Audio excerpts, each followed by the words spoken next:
Last turn हमने फॉस्फेटेडिक acid और Colin structure पर बात की थी कि फॉस्फेटेडिल कोलिन बन जाता है और एक लेसिथिन मॉलिक्यूल का फॉर्मेशन होता है। ये लेसिथिन का मॉलिक्यूल किस तरह से आयंस कैरी करता है उस पर हम बात करते हैं।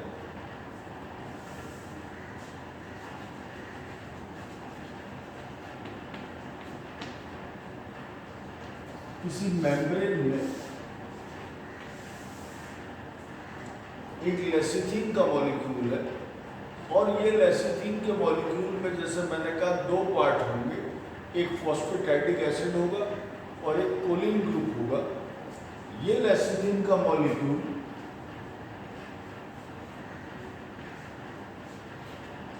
एट द सेम टाइम, जैसा हमने कहा ये लेसिथिन कैरियर्स की प्रॉपर्टी है कि वो पॉजिटिव और नेगेटिव चार्ज दोनों को एक साथ कैरी करते हैं। यहां पर अब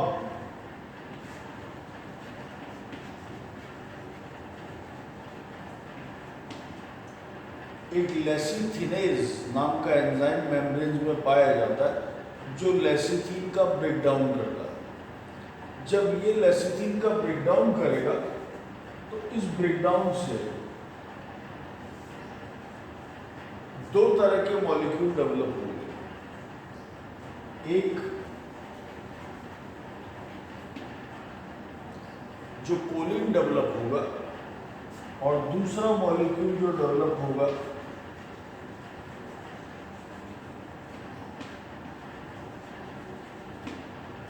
वो फॉस्फेटैटिक एसिड का होगा।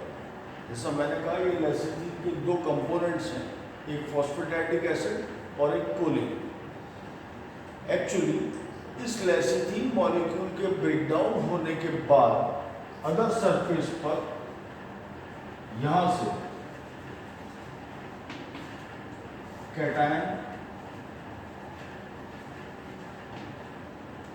और यहां से एनायन रिलीज होता है on the other side of the membrane. Actually जब ये रिलीज होता है इससे हमें मालूम पड़ा कि लेसिथिन के बेसिक स्ट्रक्चर में जो दो मॉलिक्यूल थे, फॉस्फेटैटिक एसिड और कोलिन मॉलिक्यूल, और ये दो आयंस को एक साथ कैरी कर रहा था, the cation and anion at the same time. अब हमें ये मालूम पड़ रहा है कि वास्तव में कैटायन का कैरियर इसका फॉस्फेटैटिक एसिड मॉलिक्यूल था और एनायन का कैरियर इसका कोलिन मॉलिक्यूल था। ये इसका कार्य समाप्त हुआ, एलिमेंट्स को यहाँ से उस तरफ ले जाना, मेम्ब्रेन के पार करवाना। जो बचा हुआ कोलिन का मॉलिक्यूल है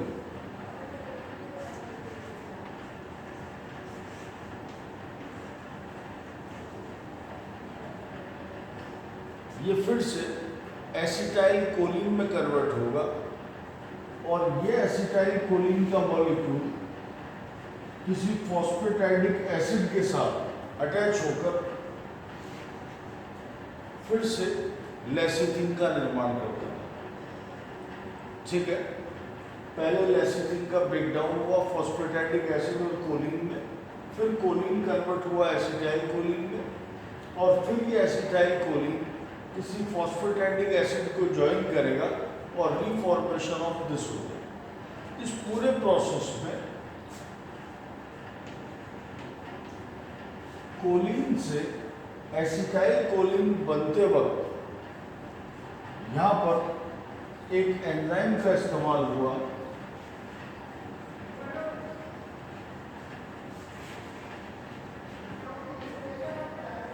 जिसे कहते हैं कोलिन एसिटाइलेज।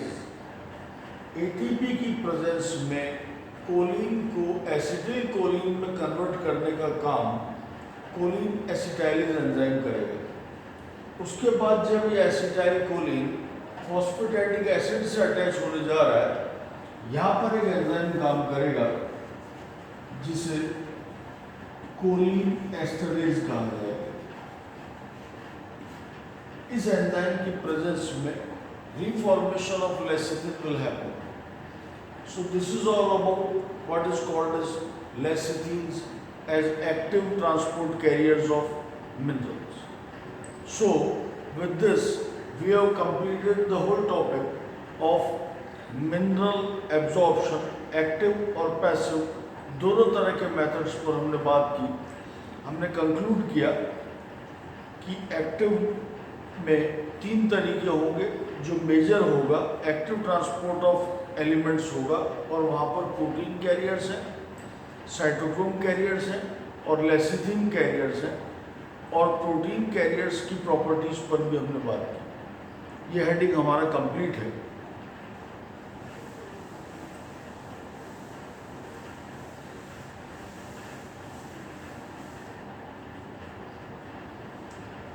मिनरल न्यूट्रिशन के चैप्टर का मिनरल एब्जॉर्प्शन का हेडिंग हमने कंप्लीट किया। अब इसी चैप्टर का जो सेकंड हेडिंग है, दैट इज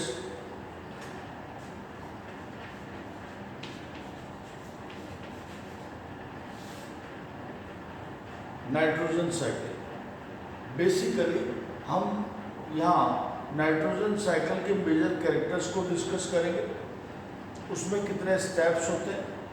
इसके बाद हमारा मेन सब हेडिंग जो यहाँ रहेगा नाइट्रोजन साइकिल में, वो रहेगा बायोलॉजिकल नाइट्रोजन फिक्सेशन का, कि किस तरह राइजोबियम टाइप जो बैक्टीरिया होते हैं वो नाइट्रोजन को लेग्यूम्स के लिए सिम्बायोटिकली फिक्स करने का काम करते हैं। और ये काम होता कैसे है? देखिए, नाइट्रोजन एक ट्रिपल बॉन्डेड फॉर्म में एनवायरनमेंट में अवेलेबल है। इस फॉर्म को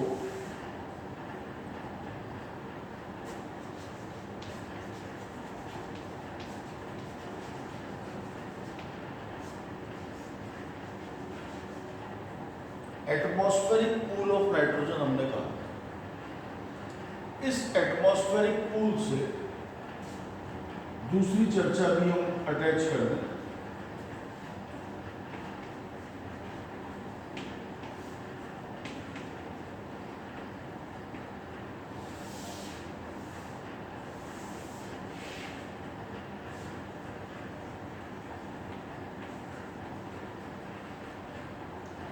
सॉइल में नाइट्रोजन 3 फॉर्म्स में पाया जाता है, अमोनिया, NO2 और NO3 की फॉर्म में। इन 3 फॉर्म्स में सॉइल में एक फॉर्म इसका एटमॉस्फेयर में अवेलेबल है। जितना भी एटमॉस्फेरिक नाइट्रोजन है ये डायरेक्ट अमोनिया कन्वर्ट कर सकता है। ये काम जिस तरीके से होगा उसे हम कहते हैं बायोलॉजिकल नाइट्रोजन फिक्सेशन। माइक्रोब्स यहाँ पर इन्वॉल्व होंगे, इस प्रोसेस पर हम अलग से बात करेंगे।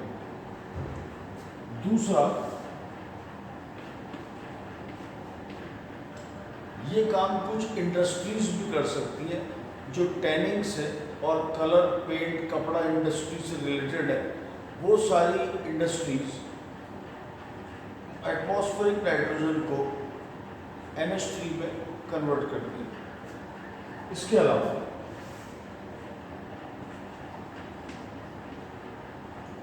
इलेक्ट्रिकल फिक्सेशन भी होता है, जिसे हम हिंदी में तड़ित बोलते हैं या बिजली चमकना बोलते हैं। वो एनर्जी देता है बरसात के समय, और उस वक्त एटमॉस्फेरिक नाइट्रोजन अपने ऑक्साइड्स में कन्वर्ट होती है, जैसे HNO, NO, NO2, NO3, HNO2, HNO3, इन सब में कन्वर्ट होता है। मेजर फॉर्म जो यहाँ हमारे काम का है वो NO3 है। ये NO3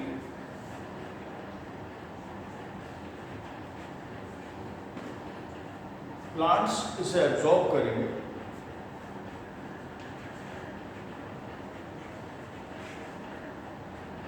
एनिमल्स के पास नाइट्रोजन लेने का और कोई तरीका नहीं है, वो प्लांट्स पर कंप्लीट डिपेंडेंट होते हैं।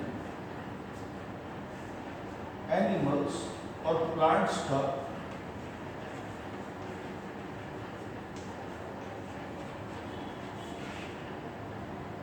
जब डेथ होगी और उनका डिके स्टार्ट होता है, इस डेथ और डिके से फाइनली सॉइल में फिर से नाइट्रोजन पूल तैयार होता है। ये एक बेसिक प्लान है किसी नाइट्रोजन साइकिल का। एटमॉस्फेयर में फॉर्म, सॉइल में फॉर्म, एटमॉस्फेयर टू सॉइल ये किस तरह से कन्वर्ट होती है? इलेक्ट्रिकल फिक्सेशन, बिजली चमकने से, इंडस्ट्री, उद्योगों से, और जैविक नाइट्रोजन स्थिरीकरण, बायोलॉजिकल नाइट्रोजन फिक्सेशन। प्लांट्स के पास गया नाइट्रेट, एनिमल्स के पास गया, प्लांट से डेथ हुई और वापस अमोनिया कन्वर्ट हुआ। बेसिकली किसी नाइट्रोजन चक्र में 3 भाग हैं।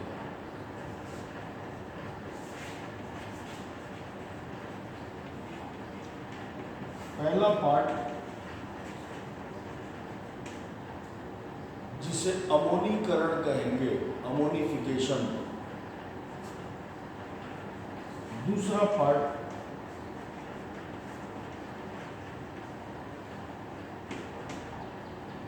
जिसे नाइट्रीकरण कहेंगे, नाइट्रिफिकेशन, जो सॉइल में चल रहा है।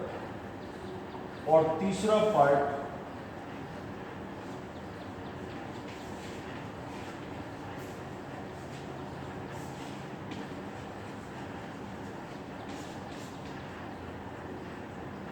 जिसे डीनाइट्रिफिकेशन कहा जाएगा, ऑक्साइड्स का वापस मॉलिक्यूलर नाइट्रोजन में कन्वर्ट होता है। ये सारे काम कैसे होते हैं, कौन कौन से बैक्टीरिया इनमें इन्वॉल्व हैं, इन सब चीज़ों को, इस पूरे चक्र को हम स्टेप बाय स्टेप समझने का प्रयास करेंगे नेक्स्ट टर्न से। Thank you.